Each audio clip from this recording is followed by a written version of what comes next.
Hello everyone! For today's video, ipapakita ko lang po sa inyo yung mga video at pictures ng mga anak ko. Ng mga classmate nila, mga classmates. Ayan, nung Christmas party. December 19 yung Christmas party nila. Ngayon ko lang to na i-upload. Pinasa kasi to sa GC namin, kaya ayan, nakuha namin yung mga video at pictures. So, ayan, nag-enjoy sila, oh. Paper dance? Paper dance bang ganito? Diba, ang saya-saya nila. Oh, yan yung anak kong lalaki. Sabi niya nanalo daw siya dito eh. Siya yung nanalo. Ang saya yung ganyan na ano na siya. Dati kasi, nung daycare pa siya, kinder, tapos grade 1, hindi siya masyadong nakikipaghalubilo. Sobrang tahimik niya. Kaya minsan, hindi siya, pero maano siya sa klase. Magaling siya kasi nga, kahit hindi raw nakikinig, sabi ng teacher, alam niya yung gagawin niya. Ewan ko, ano niya, sikreto niya. Basta, yun lang, i-share ko sa inyo. Kahit nansyalan yung anak kong lalaki, magaling po talaga siya sa klase. Hindi man siya nasali sa top, pero malaki-laki din yung grades niya. Kasi nga ngayon kailangan 90 na yung grades. 92 up para maging honor. So ayan nga po guys, sobrang talino niyan sa math. Mata-mata lang yung niya, math yung niya. Best and math yan kung ako yung teacher. Ayan, thank you for watching. Yan lang naman yung ipapakita ko sa inyo, mga pictures lang, konti lang pong video. So, ang pinag-usapan pala dito ay magkulay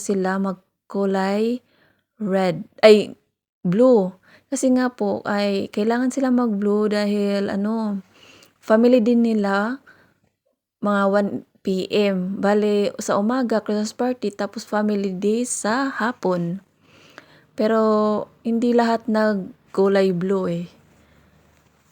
Yung iba, iba yung kulay. Tapos paghapon siguro, nagbihis sila. At sa anak ko namang babae, dapat red at green yung nila, kulay sa Christmas party. Pero sa hapon, blue. O, diba, ang daming Tapos kapag kasali ka sa sayaw, iba din yung susuotin mo po. Pero hindi na raw sumali sa sayaw yung anak kong babae kasi nga sabi ko, yung plano ko kasi nito, wala silang teacher. Tapos, biglang-biglang may dumating na sub-teacher. Kaya yon, nagkaroon sila ng Christmas party, biglaan lang din.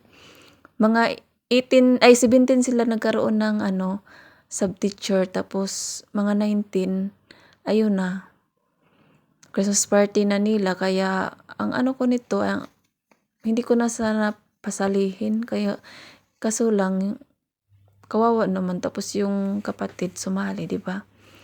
Sana silang dalawa na lang yung hindi. Pero, mas maganda kasi yung sumali sila eh.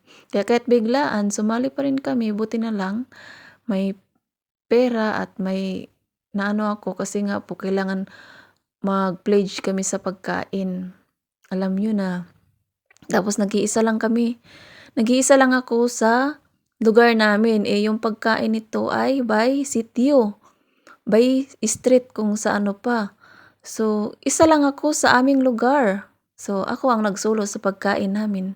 Pero soft drinks yung sa amin dyan. Soft drinks na lang.